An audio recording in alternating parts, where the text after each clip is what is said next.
ഹരി ഓം. ശ്രീധർമ്മശാസ്താവിൻ്റെ അനുഗ്രഹാശിസ്സുകൾ ആവാഹിക്കാനുള്ള വ്രതാനുഷ്ഠാനങ്ങളിൽ ആവും പോലെ എല്ലാവരും ഉത്സാഹിക്കണം. ധർമ്മശാസ്താവ് എല്ലാവരെയും അനുഗ്രഹിക്കട്ടെ. ധർമ്മശാസ്താവിനെ നമുക്ക് ശരണം ഗമിക്കാം. സ്വാമിയേ ശരണമയ്യപ്പ.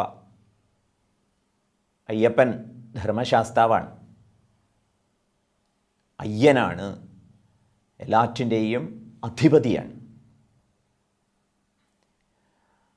ഭൂതജാലങ്ങളുടെ മുഴുവൻ അധിപതിയാണ് എന്ന അർത്ഥത്തിലാണ് അയ്യപ്പൻ എന്ന് വിശേഷിപ്പിക്കുന്നത്.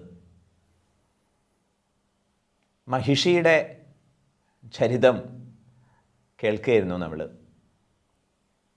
ഇങ്ങനെയാണ് മഹിഷി ദത്തമുനിയുടെ ശാപം കൊണ്ട് സുന്ദരിയായ ലീല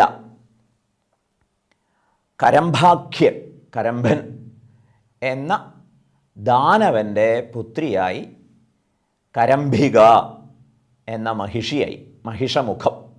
മഹിഷിയായിട്ട് പിറന്നു. സഹോദരൻ മഹിഷാസുരൻ ആരാണ്? മഹിഷാസുരൻ കരംഭൻ്റെ ജ്യേഷ്ഠൻ രംഭൻ്റെ പുത്രനാണ്. മഹിഷാസുരനായി ദേവലോക ഉപദ്രവം ചെയ്ത് വർത്തിച്ചത്.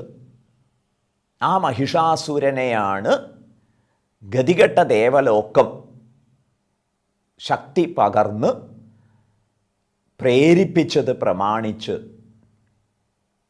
ദുർഗാദേവി വധിക്കുന്നത്. അങ്ങനെയാണ് മഹിഷാസുരമർദ്ദിനിയായത്. മഹിഷാസുരമർദ്ദനത്തിൽ രോഷം പൂണ്ട മഹിഷി ദേവലോകത്തിൽ വരബലവുമായി എത്തിച്ചേർന്നിരിക്കുകയാണ്. ബൃഹസ്പതി ദേവേന്ദ്രനോട് പറഞ്ഞു, രക്ഷയൊന്നുമില്ല, സാക്ഷാൽ വിധാതാവ് ബ്രഹ്മാവ് നൽകിയ വരമാണ്, വിഫലമാവില്ല. അതുകൊണ്ട് മഹിഷി ദേവലോകത്തിൽ വാഴുക തന്നെ ചെയ്യും. പരിഹാരം വേണോ? പത്മസംഭവനെ പോയി കാണണം. പത്മസംഭവൻ ബ്രഹ്മാവ് ഭഗവാൻ വിഷ്ണുവിൻ്റെ നാഭി പത്മത്തിൽ നിന്ന് സംഭവിച്ചു. ഇതാണ് സങ്കല്പം. ഇതിനൊക്കെ ഒരു ശാസ്ത്രീയ വ്യാഖ്യാനം വളരെ രസകരമാണ്. ആദിനാരായണൻ്റെ നാഭിയിൽ നിന്നും പത്മമുണ്ടായി എന്നതിൻ്റെ പിറകിലെ ശാസ്ത്രീയ സൂചന എന്താണ്? ആചാര്യന്മാർ നമുക്ക് പറഞ്ഞു തരും. സകല ജീവജാലങ്ങളുടെയും വാസനയാണ്, സകല ജീവജാലങ്ങളുടെയും ജന്മജന്മാന്തര വാസനകളാണ് പത്മമായിട്ട് ഭവിക്കുന്നത്. അതിൽ സ്രഷ്ടാവായി പത്മസംഭവൻ ഉണ്ടാവുന്നു, നാൻമുഖൻ ഉണ്ടാവുന്നു. പിന്നെയാണ് സൃഷ്ടി സംഭവിക്കുക. ഏതായാലും പത്മസംഭവനെ പോയി കാണുക, ഇതേ പരിഹാരമായിട്ടുള്ളൂ എന്ന് ദേവഗുരുവായിട്ടുള്ള ബൃഹസ്പതി ദേവൻ പറഞ്ഞത് പ്രമാണിച്ച് ദേവേന്ദ്രനും സംഘവും ബ്രഹ്മാവിൻ്റെ അടുത്ത് ചെന്നു. ബ്രഹ്മാവ് കൈമലർത്തി. വരദാനം ചെയ്തത് താനാണെങ്കിലും ഈ സമയത്ത് ഇടപെടാൻ തനിക്ക് കരുത്തില്ല. ഇത് ബ്രഹ്മാവിൻ്റെ സ്ഥിരം ഏർപ്പാടാണ്. ഹിരണ്യകശിപുവിന് വരബലം നൽകിയത് ഇതേ ബ്രഹ്മാവാണ്. ആ സമയത്ത് ഭഗവാൻ പറയുന്നുണ്ട്,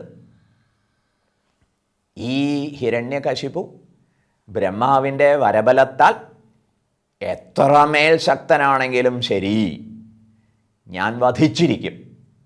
എപ്പോഴാണ് വധിക്കാൻ പോണത്? ഹിരണ്യകശിപുവിൻ്റെ കാര്യത്തിൽ സ്വപുത്രനായ ശാന്തനും അതുപോലെ വിനയാന്വിതനും സദ്ഗുണസമ്പന്നനുമായ പ്രഹ്ലാദനോട് എപ്പോഴാണോ അച്ഛൻ വിരോധിക്കുന്നത്, ഹിരണ്യകശിപു വിരോധിക്കുന്നത്, ആ സമയത്ത് എത്ര വരോർജിതനായാലും ശരി വധിച്ചിരിക്കും എന്ന് ശ്രീനാരായണൻ പ്രഖ്യാപിക്കുന്ന ഒരു രംഗമുണ്ട്. ഇരിക്കട്ടെ, വരബലം നൽകിയ വിധാതാവ് കൈമലർത്തിയപ്പോൾ ഇനി എന്തു ചെയ്യും? ബ്രഹ്മാവ് പറഞ്ഞു, ഞാനും വരാം, നമുക്കൊന്നിച്ച് കൈലാസമൂർത്തിയെ ചെന്ന് കണ്ട് പ്രാർത്ഥിക്കാം. അങ്ങനെ അവരെല്ലാവരും കൈലാസമൂർത്തിയായിട്ടുള്ള പരമശിവൻ്റെ സവിധത്തിൽ എത്തിച്ചേർന്നു. പരമശിവൻ പറഞ്ഞു, ഈ വരം നൽകിയ പ്രകാരം പരിശോധിക്കുമ്പോൾ ഹരനും ഹരിയും കൂടി ആലോചിക്കേണ്ട വിഷയമാണ്. അതുകൊണ്ട് നമുക്കെല്ലാവർക്കും വൈകുണ്ഠത്തിലേക്ക് ചെല്ലാം.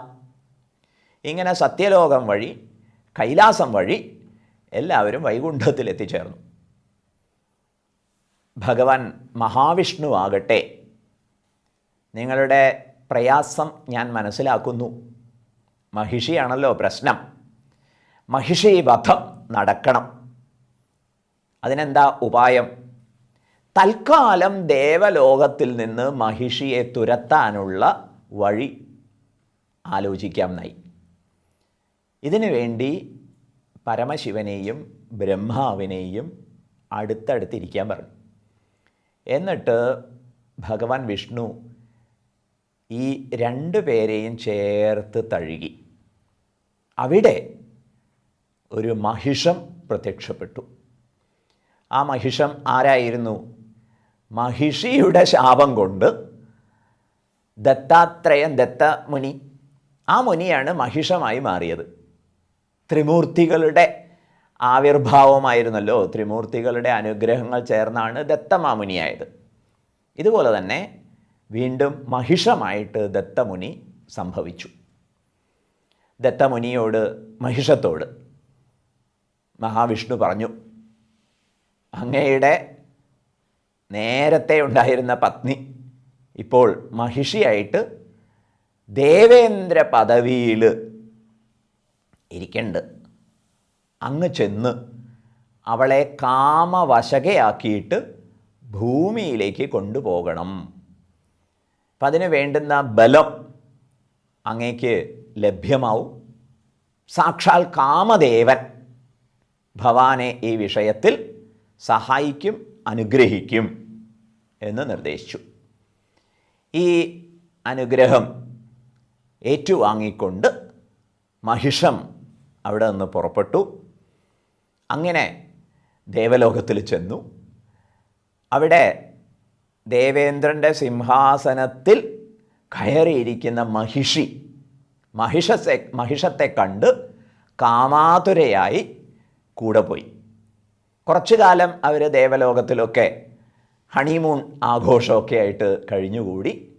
അതിനുശേഷം അവർ നേരെ ഭൂമിയിലേക്ക് പോയി. അങ്ങനെ ഈ പമ്പ തീരത്തൊക്കെ വന്നിട്ടാണ് അവർ മതിച്ച് രമിച്ച് വാണത്. ഏതായാലും ഈ മഹിഷത്തിൻ്റെ ഇടപെടൽ കൊണ്ട് തൽക്കാലം ദേവലോകത്തിൽ ദേവേന്ദ്രന് തിരിച്ചു വരാനുള്ള സൗകര്യം കിട്ടി. അങ്ങനെ ദേവേന്ദ്രൻ തിരിച്ചു വന്ന് ദേവലോകത്തിൽ തൻ്റെ ആധിപത്യത്തെ ഉറപ്പിച്ച് വാഴുകയാണ്. ഈ സമയത്ത് ഒരു ദിവസം ശ്രീനാരദർ അവിടെ എത്തിപ്പെടുന്നു. ശ്രീനാരദരെക്കുറിച്ച് കേൾക്കുമ്പോഴേ ഒരു പരിഹാസ ചിരി നമ്മുടെ ഉള്ളിൽ ഉണരുന്നത് ഗുരുത്വക്കേടാണ് എന്ന് പറഞ്ഞോട്ടെ. ശ്രീനാരദരെക്കുറിച്ച് എപ്പോഴും ആദരവോടെ, സദ്ഗുരുവാണ് എന്ന ഓർമ്മയോടെ ചിന്തിക്കാൻ നാം ബോധപൂർവം ശീലിക്കേണ്ടതുണ്ട്. ബോധപൂർവം നാം ഈ വിഷയം ശീലിക്കേണ്ടതുണ്ട്. ശ്രീനാരദർ സദ്ഗുരുവാണ്. വാൽമീകി മഹർഷിക്ക് രാമായണ രചനയ്ക്കുള്ള പാഠം പകർന്നു നൽകിയത് ശ്രീനാരദരാണ്. ഭഗവാൻ വേദവ്യാസർക്ക് ഭാഗവത രചനയ്ക്ക് വേണ്ടുന്ന പാഠം പകർന്നു നൽകിയതും ശ്രീനാരദരാണ്. അപ്രകാരമുള്ള ശ്രീനാരദരെ സദ്ഗുരു എന്ന് ആദരിക്കാൻ നമുക്ക് ശീലിക്കാം. നാരദരൊരു അസൂയാ കുക്ഷിയാണ്, കലഹപ്രിയനാണ് എന്നിങ്ങനെയൊക്കെയുള്ള ചിന്തകൾ മാറ്റിവെക്കാം. ഗൗരവബുദ്ധി ഉണ്ടാവട്ടെ, ഗുരുത്വക്കേട് സംഭവിക്കാതിരിക്കട്ടെ. ബാക്കി ഭാഗം നമുക്ക് തുടർന്ന് ശ്രദ്ധിക്കാം. ഹരി ഓം.